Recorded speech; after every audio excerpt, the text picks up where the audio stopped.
बिस्मिल्लाहिर्रहमानिर्रहीम। अस्सलाम वालेकुम। आज की इस क्लास में मैं आपको सिखाऊंगी एक बेबी सूट की ग्राफिंग कटिंग का तरीका। इससे पहले मैंने आपको सिखाया है एयरलाइन शर्ट की कटिंग और ग्राफिंग का तरीका, और वो मैंने आपको जॉर्जेट कपड़े में सिखाया था। और आज मैं आपको नेट फैब्रिक पे सिखाऊंगी और इसके साथ मलाई वाला कपड़े का अस्तर भी इस्तेमाल होगा। लेकिन अगर चैनल पर नए हैं और चैनल को सब्सक्राइब नहीं किया है तो सब्सक्राइब कर लें और बेल आइकन दबाएं ताकि हर नई वीडियो का नोटिफिकेशन आपको बर वक्त मिल सके। वीडियो अच्छी लगे तो लाइक कर दीजिएगा और लोगों के साथ भी शेयर कर ले ताकि वो भी इससे फायदा उठा सके। तो सबसे पहले तो हमने कपड़े को यूं सेट कर देना है ताकि कपड़े में कोई ऊंच नीच ना हो। फिर जितनी आपको कपड़े की लंबाई चौड़ाई चाहिए, यानी कि जितनी हमारी शर्ट की लेंथ है और जितनी उसकी दामन की चौड़ाई है, उस हिसाब से हमने कपड़े को नापना है कि आया कि मतलूबा नाप इसमें से पूरा हो रहा है या नहीं। तो इसके लिए सबसे पहले तो हमने इसकी लेंथ का नाप लेना है। तो हमें चाहिए 23 इंच की लेंथ, और ये हमारे पास काफी कपड़ा बच भी रहा है। अच्छा, इसके बाद हम इसकी चौड़ाई का नाप लेंगे। चौड़ाई में मुझे चाहिए 20 इंच। 20 इंच के अलावा भी जो कपड़ा है हमारे पास एक्स्ट्रा, उसे हम हटा देते हैं। यहाँ पर मैंने फोल्डिंग के लिए निशान लगा दिया है। कपड़े को इस तरीके से फोल्ड कर देते हैं। नेट फैब्रिक को मैंने 4 फोल्ड पर फोल्ड कर दिया है और इस तरीके से आपने ये देखे डबल फोल्डिंग आई हुई है। अब इसके ऊपर हमने कपड़े को सेट करना है जो हमने अस्तर के लिए इस्तेमाल करना है। पहले कपड़े को सेट कर लेंगे। जो उसकी ऊंच नीच होगी उसको भी हटा देते हैं। ये देखिए इसमें ऊंच नीच आ रही है, एक्स्ट्रा का कपड़ा कट कर देंगे। ऊंच नीच थी वो मैंने हटा दी है। और उसके बाद अब हमने कपड़े को यूं फोल्ड करना है और जो नीचे का कपड़ा हमने सेट किया है उसी के ऊपर इसको सेट कर लेना है।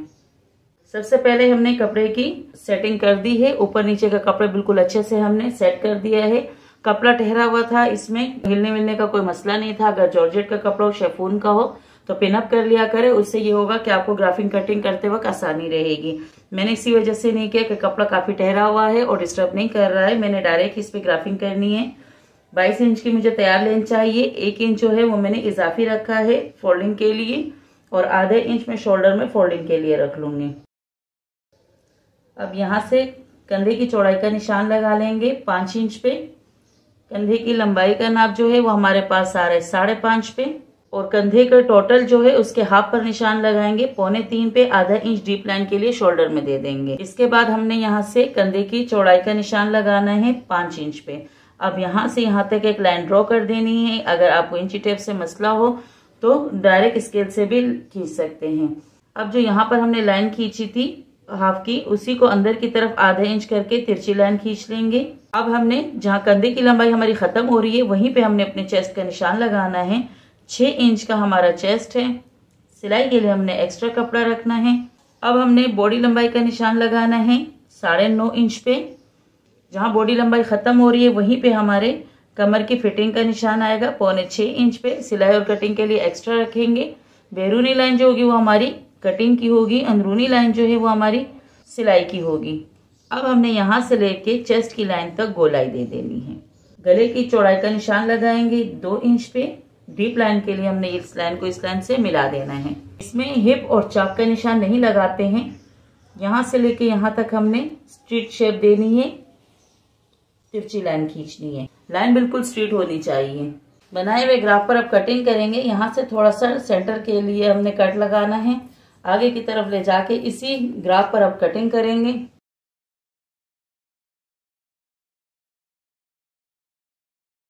कमर के लिए हम यहाँ पे निशान लगा देंगे ताकि इसकी फिटिंग एक ही बराबर बैठे। और यहाँ पर हमने अरमोल के लिए भी निशान लगाना है। जहाँ हमारे चेस्ट का निशान था वहां पे एक निशान लगा लेंगे ताकि हमारी अरमोल की फिटिंग और चेस्ट की एक बराबर आ जाए। अब यहाँ से हमने अस्तर वाले कपड़े के लिए भी थोड़ी सी गोलाई देनी है, और एयरलाइन के लिए भी हमें गोलाई देनी होती है। तो ये हमारी ग्राफिंग और कटिंग मुकम्मल हो चुकी है। अब हमने अरमोल का नाप लेना है और उसी के हिसाब से फिर आस्तीन की गोलाई देनी है।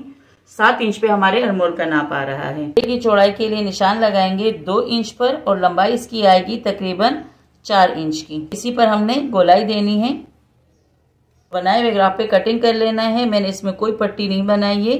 फ्रंट बैक का गला इक्वल रखा है ताकि हमें अलग से पट्टी नहीं बनानी पड़े, और एक ही नाप के फ्रंट बैक है इसमें। बैक साइड के लिए भी अभी से ही मार्किंग कर लेते हैं ताकि सिलाई के दौरान फिर हमारा एक्स्ट्रा टाइम वेस्ट ना हो। 6 इंच की हमारी चेस्ट थी और 6.25 इंच की हमारी कमर थी। अब यहाँ से यहाँ तक एक लाइन ड्रॉ कर लेंगे। और ये वाली लाइन भी अभी से खींच लेते हैं, इससे फिर सिलाई में बहुत फिनिशिंग आती है। आस्तीन के लिए कपड़े को मैंने 4 फोल्ड पर फोल्ड कर दिया है और इसकी जितनी ऊंच नीच का हिस्सा है इसको हम सबसे पहले तो इक्वल कर लेते हैं। इसके बाद अब इस पर हमने निशान लगाना है। आधा इंच हमारे फोल्डिंग में काम आएगा। 2 इंच की मुझे आगे फ्रिल देनी है और इसके बाद मुझे लेंथ चाहिए 10 इंच की। आधा इंच हमारे शोल्डर में सिलाई का चला जाएगा। अब अस्तर का कपड़ा भी साथ में मैंने फोल्ड कर दिया है। अगर आप लगाना चाहे तो लगा ले, अगर ना लगाना चाहे तो बच्चों के लिए अस्तर लगाने की जरूरत नहीं होती है, लेकिन सिर्फ लगाने का मकसद ये है कि आप लोग तरीका सीख लें। 7 इंच पर हमने आस्तीन की गोलाई देनी है और राउंड में यहाँ तक निशान लगा लेना है। आगे से भी हमने स्ट्रेट लाइन रखनी है।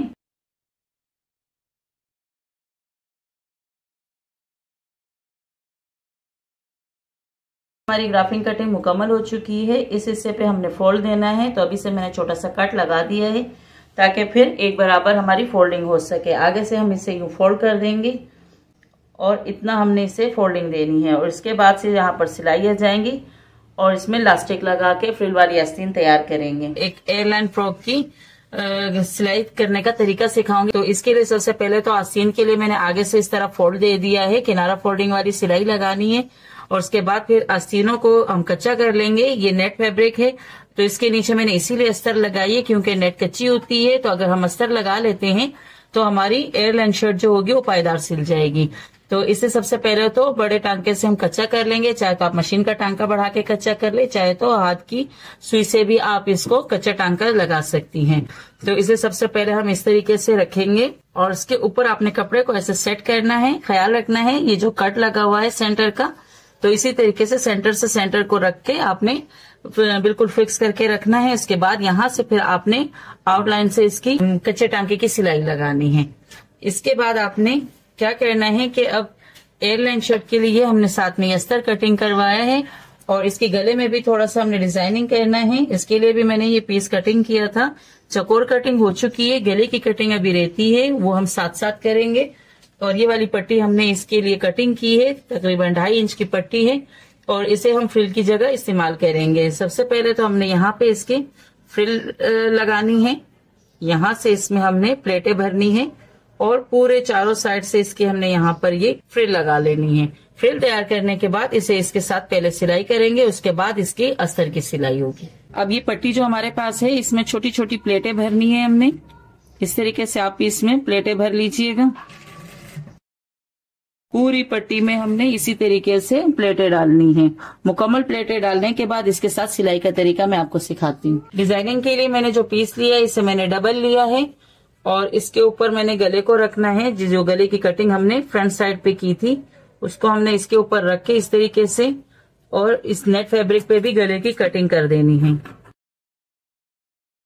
कपड़े का सीधा उल्टा देखकर हमने इसके ऊपर पहले तो ये फ्रिल सिलाई करनी है। सीधे साइड को हमने ऊपर की तरफ रखना है। उसके बाद फिर हमने जो फ्रिल तैयार की थी वो फ्रिल हमने इसके ऊपर यूं रख के और ये दूसरा पीस जो हमने कटिंग किया था डिजाइनिंग के लिए ये भी इसके ऊपर रखकर इसके ऊपर एक सिलाई लगा लेंगे। कोने पे आके आपने नीडल को नीचे रख के टर्न देना है। बूट उठाना है, नीडल नीचे ही रहेगी ताकि टर्न देने में हमें आसानी रहे। इसके बाद हमने इस साइड पर भी कपड़े को ये सेट कर लिया है।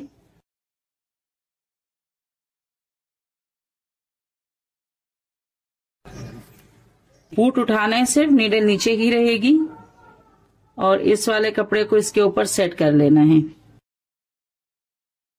अब ये हमारी सिलाई हो चुकी है और जो हमने फ्रिल तैयार की थी वो इसके अंदर है और सिलाई हमारी इस साइड से लग चुकी है दोनों से। तो इसे अब हमने सीधे साइड पर यूं उलट देना है। ये बहुत ही फिनिशिंग के साथ हमारा डिजाइन पीस जो है वो यहाँ तक तैयार हो चुका है और अब हम इसे कमीज पर सेट करके सिलाई लगाएंगे।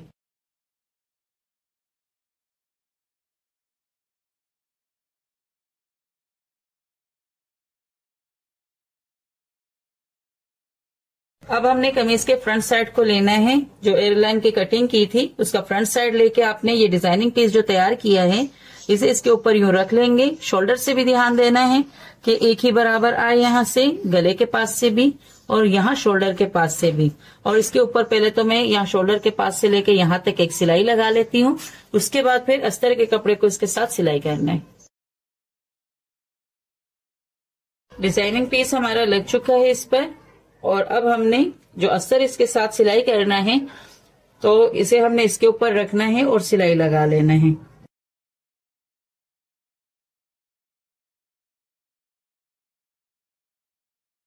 सिलाई हमारी लग चुकी है। एक्स्ट्रा का कपड़ा जितना था वो हमने पहले से ही कट कर दिया था, सिर्फ हमें साथ साथ सिलाई लगानी थी और इसमें मैंने छोटे छोटे कट लगा दिए हैं। इसे अंदर की तरफ यूं फोल्ड कर देंगे। तो सिलाई लगाने के बाद अस्तर को मैंने बैक साइड पर फोल्ड कर दिया है और अब इस पे अच्छे से इसे बिठा देते हैं ताकि ये जो सिलाई हुई है ये अच्छे से प्रेस हो जाए और सही से हमारी सिलाई बैठ जाए। अब साइड से कच्चा टांका लगाना है, इस साइड से भी कच्चा टांका लगेगा और बैक साइड का गला भी हमने इसी तरीके से बनाना है जैसे मैंने फ्रंट का बनाया है, लेकिन फ्रंट पे हमने डिजाइनिंग देनी थी और बैक पे जो है हमने सिर्फ गोल गले के लिए सिलाई लगानी है। बैक साइड के गले के लिए भी मैंने ये रही सिलाई लगा दी है और अब हमने नेट फैब्रिक जो है इसे इस साइड पर फोल्ड कर देना है, अंदर की तरफ यूं फोल्ड कर देना है। तो इस तरह हमें गले के लिए अलग अलग से फ्यूजिंग लगानी नहीं होती है, साथ साथ ही हमारी सिलाई लग जाती है। अंदर साइड से मैं इस पे एक सिलाई भी लगा लूंगी ताकि हमारी सिलाई पक्की जाए।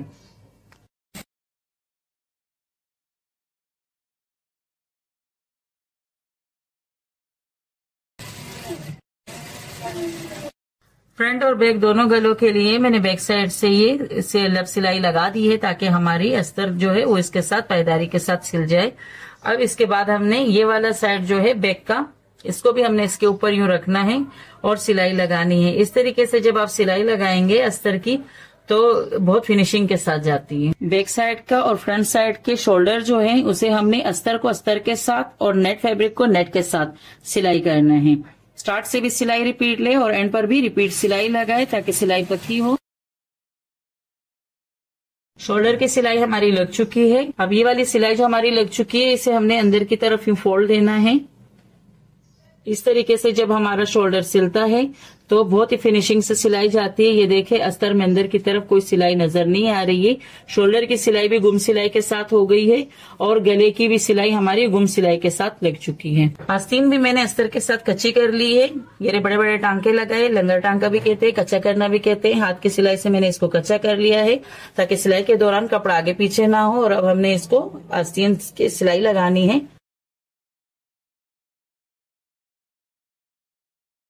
आस्तीन के लिए मैंने यूं फोल्डिंग दे दी है और इसमें हमने फ्रिल डिजाइन करना है। इससे पहले भी मेरे चैनल पे इस तरह की आस्तीन की वीडियो मैं अपलोड कर चुकी हूँ। अगर इससे ज्यादा अच्छे से समझ में ना आए तो आप उससे भी तरीका सीख सकती हैं।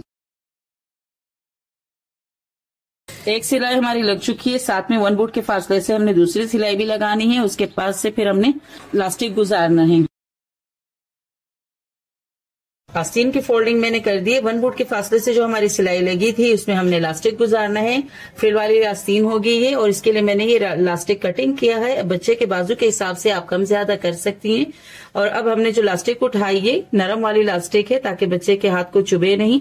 तो आपने इस तरीके से इसमें से सुई गुजारनी है और यहाँ से एक गिटान लगा देनी है। बाल पिन का इस्तेमाल नहीं करना है, ये मशीन की सुई है और इसमें आपने धागा डाल के इस तरीके से लगाना है क्योंकि ये वाला साइड इसका गोल होता है, बाल पिन का नोकदार होता है। जब नेट के कपड़े में से हम ये सुई गुजारते हैं तो आराम से प्लास्टिक इसमें डल जाती है, लेकिन जब बाल पिन से गुजारते हैं तो बड़ी मुश्किल होती है, बार बार वो कपड़े में चुभने लगता है।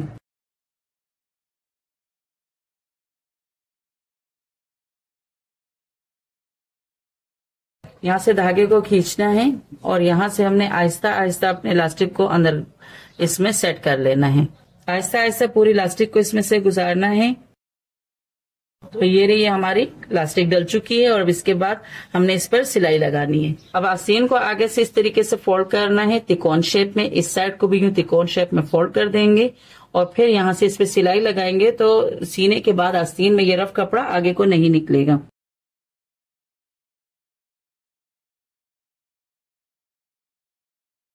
साइड की सिलाई हमारी लग चुकी है। अब दामन की फोल्डिंग करनी है। आधे इंच पर हमने दामन को इस तरीके से फोल्ड करना है और आगे तक अपनी सिलाई मुकम्मल करनी है। अक्सर स्टूडेंट का ये कहना होता है कि हमें फोल्डिंग में मुश्किल हो रही होती है, रिब आ रही होती है या फोल्डिंग सही नहीं होती। तो इसकी मेन वजह यही होती है कि जब आप यहाँ से आधे इंच की फोल्ड कर रहे हैं तो ख्याल रखें कि आगे भी आधे इंच की ही फोल्डिंग दें। तो एंड तक ही आपने आधे इंच की फोल्डिंग भी देनी है, और जितनी ये सेकंड फोल्ड दिया हुआ है तो एंड तक आपने ये फोल्ड इतना ही देना है। तो आधे इंच की फोल्डिंग लेनी है और आधे इंच पे इस तरीके से फोल्ड दे देना है। अब ये आधे इंच की फोल्डिंग देनी है और आधे इंच पे ही फोल्ड दे देना है। पूरे दामन की फोल्डिंग देने का मतलब यही है कि आपको अच्छे से समझ में आ जाए कि जब हम एक बराबर फोल्डिंग देते हैं तो फिर हमारे दामन में कोई मसला नहीं आएगा। एक ही तरह की फोल्डिंग भी होगी, ना कोई रिब होगी ना कोई झोल होगा। ये देखिए बिल्कुल आराम से हमारी सारी फोल्डिंग हो चुकी है। फ्रंट दामन की फोल्डिंग मैंने आपको करके दिखा दी है, और बैक साइड की फोल्डिंग भी आपने इसी तरीके से करनी है। इसमें कोई ना झोल होगा और ना इसमें कोई डबोटा आएगा, बिल्कुल आसानी के साथ ये पूरी फोल्डिंग हमारे दामन की हो चुकी है। और इसके बाद इसकी सिलाई मुकम्मल करने के बाद मैं आपको इसकी फाइनल लुक दिखाती हूँ। तो ये मेरी दामन की फोल्डिंग भी मुकम्मल हो रही है। तो ये मेरी फ्रॉक की सिलाई मुकम्मल हो चुकी है। बहुत ही फिनिशिंग के साथ ये डिजाइनिंग एयरलाइन जो है हमारी सिलाई हो गई है। आस्तीन में मैंने इसके फ्रिल डिजाइन किया है। बच्चों पे अक्सर इस तरह की डिजाइनिंग बहुत अच्छी लगती है।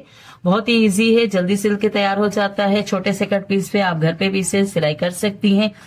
गले में हमने इस तरीके से फ्रिल वाला डिजाइन किया है, ना इसमें किसी लेस का इस्तेमाल हुआ है, ना ही इस पे किसी पीको वगैरह का मेहनत करवानी है।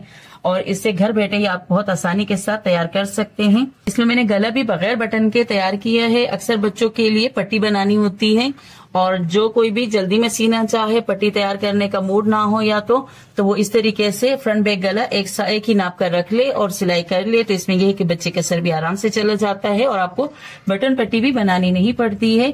डबल फ्रिल का इस्तेमाल किया हमने यहाँ पे, और डबल हमने ये वाला कपड़ा भी डबल इस्तेमाल किया। गुम सिलाई के साथ ये वाली नेट का इस्तेमाल हमने किया है। फ्रिल का भी गुम सिलाई के साथ इसमें लगी है। ऊपर नीचे कोई इसके कपड़ा सिलाई वगैरह दिखाई नहीं दे रहा है।